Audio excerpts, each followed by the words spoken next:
Magandang buhay mga kapuso, ito po ang mga ganap na dapat po natin abangan mamaya dito lamang po sa Lilet Matias, Attorney Atlo.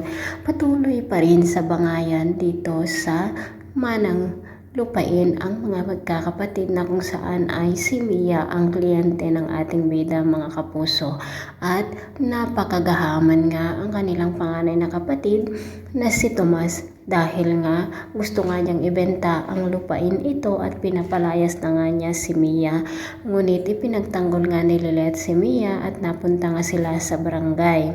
Sinabi nga ni Tomas na utusan ni Kapitan ang kanyang mga tauhan upang palayasin si Mia sa kanyang tinitirhan na bahay na kung saan ay kasama itong ibenta ni Tomas. Ngunit sinabi ni Kapitan na kailangan makakuha muna siya ng kasulatan sa attorney kung pwedeng palayasin nga itong si Mia.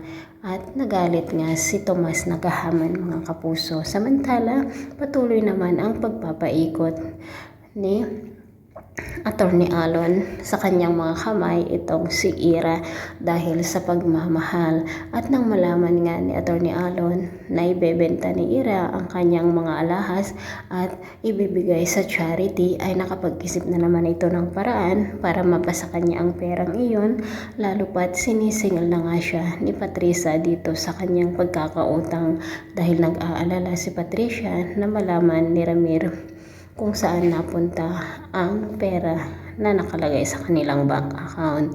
At tinawagan ni Patricia si Alon upang ipaalala ang kanyang pagbayad sa kanyang utang at sinabi pa ni Patricia na bilisan niyang manghuthot dito kay Ira para may pambayad sa kanya.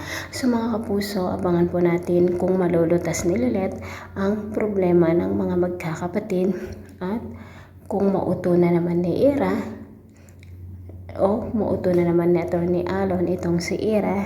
At abangan natin kung kailan magtatagumpay si Attorney Alon dito sa kanyang masamang balak mga kapuso.